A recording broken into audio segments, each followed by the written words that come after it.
la division de la manière dont David a structuré la louange, la musique dans la maison de Dieu. Donc vous comprendrez que David était un homme qui ne s'inspirait pas de lui-même. Il a tout fait en calquant sur le modèle des choses qu'il avait vues. Dieu vit dans un univers illimité. Même la dimension ne peut pas les contenir. Quand Dieu maintenant veut se faire manifester dans la dimension terrestre de la même manière qu'il se manifeste au ciel, Dieu demandera à l'homme de lui reconstituer sa dimension à lui, mais sous la manière terrestre. Tu comprends ça? C'est ce qu'il a fait exactement avec Moïse. Il a dit, tu me bâtiras le sanctuaire selon le modèle que je t'avais montré où c'est sur la montagne. Donc Moïse a vu comment ça marche au ciel. Moïse est venu après Noé, Jacob.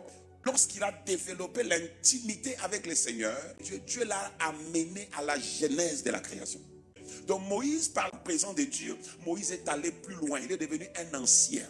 Il lui a fait défiler la création.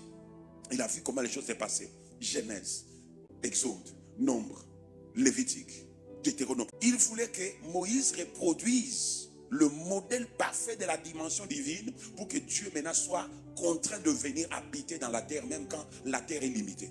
Et c'est ça qui a fait que Dieu a pu venir. C'est ça qui a capturé. Même quand tu regardes les sorciers ou bien les magiciens, les féticheurs, quand ils évoquent les esprits, ça veut dire qu'ils créent un univers qui est semblable à l'univers de ces esprits-là. Ils le créent. Ainsi l'esprit vient.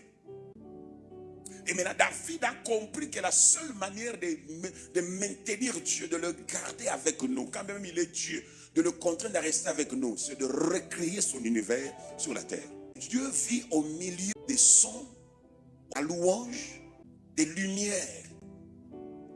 Donc, Dieu est constamment dans cet univers-là. Et David a su reproduire cet univers-là. Moïse a bâti un tabernacle qu'on appelle le tabernacle de Moïse, n'est-ce pas? Son tabernacle en lui avait des limites et des limitations. Déjà, pour accéder à la présence de Dieu, c'était réservé à une catégorie de personnes. Une seule d'entre elles, ces personnes-là, avaient le droit d'accéder au sein de ça.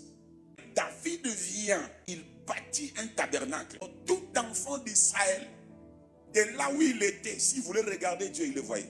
Il a rendu accessible à tous. Tout enfant de Dieu a la possibilité d'entrer dans le Saint des Saints. La Bible déclare que dans les derniers jours, l'Éternel a dit, je veux restaurer le tabernacle de David. La musique au sein de l'église est en train de changer. Mais en même temps, il y a aussi une musique qui ne veut pas partir. Ça veut dire qu'il y a une musique de divertissement qui est en train de s'accrocher. Nous devons louer Dieu de manière prophétique. Je peux rater toute chose, mais ne pas rater la présence de Dieu. Mon frère, Dieu, il vit dans un environnement de son. Et je t'ai toujours dit que non, le son, c'est le véhicule, pas seulement de l'esprit, mais des esprits. Quand le Seigneur dit, je veux relever le tabernacle de David, ça veut dire que Dieu, en cette saison, est en train de restaurer la musique prophétique. Mais quand la personne se mettra à chanter, laisse-moi voir que notre Dieu descend. Maintenant, David voulait tellement la présence de Dieu qui est pour nous aujourd'hui la personne du Saint-Esprit. Quand l'arche n'est pas à sa place, tout va aller mal. Des fois, bien aimé, l'ennemi peut se moquer de nous, se foutre de nous, nous faire du mal, tout simplement des fois parce que nous n'avons pas encore mis l'arche à sa place. Les jours où l'arche est mise à sa place, les choses deviennent différentes.